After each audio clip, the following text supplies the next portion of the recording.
والسلام على رسول الله أما بعد. أعوذ بالله السميع العليم من الشيطان الرجيم من همزه ونفخه ونفثه. بسم الله الرحمن الرحيم. رسول معظم جناب محمد رسول اللہ صلی اللہ علیہ وآلہ وسلم کا ارشاد گرامی ہے.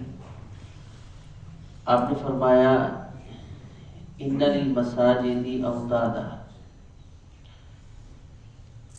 اللہ کے گھر مساجد ان کے لیے کچھ میخیں ہیں.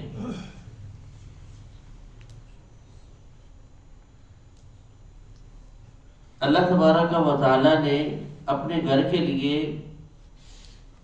کچھ لوگوں کو یہ حیثیت دی ہے جیسے میخوں کی حیثیت ہوتی ہے. یعنی اس کو آپ یوں سمجھ لیں کہ وہ مسجد کے اندر مضبوطی کے ساتھ جڑے ہوئے اور ان کی کمی اس کے ساتھ اس کے قرب و جوار میں ہر انسان محسوس کرتا ہے. یا ایک اس کا معنی یہ بھی ہے کہ جس طرح مساجد میں یا کسی بھی عمارت میں بعض چیزیں لٹکانے کے لیے میخوں کا استعمال ہوتا ہے، اگر وہ چیز وہاں سے اتر جائے ہر بندہ اجنبی سا محسوس کرتا ہے. جیسے یہ گھڑی ہے، اگر اس کو اتار دیا جائے تو ہر مستقل جو نمازی ہے وہ آ کر لا محالہ ایک سے دوسری نماز میں سوال کرے گا یہ کدھر گئے.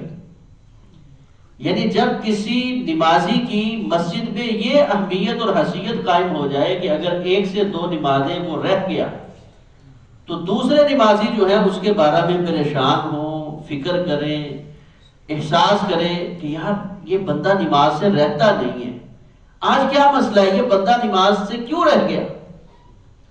رسول اللہ صلی اللہ علیہ وسلم نے فرمایا میری امت میں مساجد کی جو یہ میخیں ہیں جب اس حیثیت کو کوئی انسان اختیار کر لیتا ہے الملائکۃ جلساؤہم، پھر فرشتے ان کے ساتھ بیٹھنا اپنا شرف سمجھتے ہیں.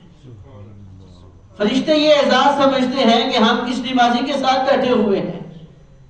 جب یہ مسجد میں آتا ہے اللہ کے فرشتے دوڑ دوڑ کے ان کے قریب آتے ہیں.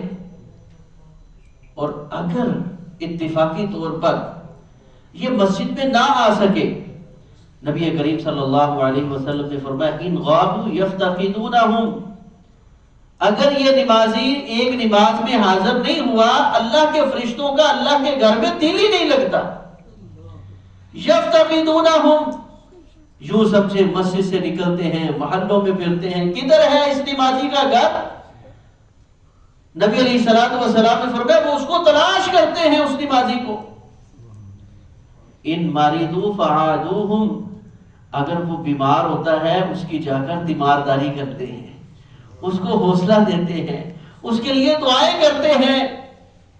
میں کہتا ہوں اس کا یوں ترجمہ سمجھیں کہ فرشتے اللہ کے سامنے اس نمازی کے پاس پہنچ کے اللہ سے یہ عرض کرتے ہیں اللہ اس کو صحت دے، اس کے بنا ہمارا بھی دل نہیں لگتا تیرے گھر میں. اور فرمایا اگر یہ کسی حاجت کی وجہ سے کسی ضرورت نے اس کو روک لیا، کام کاج، مصروفیت، کسی ذہنی پریشانی، تھکاوٹ نے اس کو روک لیا، وَإِن كَانُوا فِي حَاجَةٍ فَعَالُوهُمْ، اگر یہ کسی حاجت کی وجہ سے نہیں آ سکا، کسی ضرورت کی وجہ سے نہیں آ سکا، رسول اللہ صلی اللہ علیہ وسلم نے فرمایا فرشتے اس کے معاون اور مددگار بن جاتے ہیں. فرشتوں کی دوستیاں، محبت، پیار، عقیدت لینے کا یہ بہترین طریقہ ہے کہ ہم اپنی حیثیت مساجد میں میخوں والی کر لیں. یہ نہ ہو کہ ہم دو دن مسجد میں نہ آئے تو کسی نمازی کو فکر ہی نہ ہو، کوئی مسئلہ نہیں ہو، پہلے بھی ایسے ہی ہے، کبھی آ جاتے ہیں کبھی نہیں آتے. طلبہ کو بھی چاہیے، اساتذہ کو بھی چاہیے، اور باہر سے آنے والے جو نمازی ہیں ان کو بھی چاہیے اپنی حیثیت ایسی بنائیں کہ اگر آپ موجود نہیں ہیں تو آپ سے طلبہ، اساتذہ اگر آپ دو نمازیں چھوڑ کر آتے ہیں تو پوچھیں آپ فلاں نماز میں حاضر نہیں تھے، کیا مسئلہ ہے. اور جب ایسے کوئی سوال کرے پھر پریشان نہیں ہونا، خوش ہونا ہے کہ یا اللہ میری حیثیت بھی مسجد میں ایک میخ والی بن گئی ہے، اور میری پہچان بھی ان لوگوں کے ساتھ شامل ہو رہی ہے جن کے ساتھ بیٹھنا فرشتے اپنا فخر اور اعزاز سمجھتے ہیں۔ اللہ تبارک و تعالیٰ اپنے گھروں کے ساتھ ہمیں صحیح معنوں میں محبت کرنے کی توفیق عطا فرمائے۔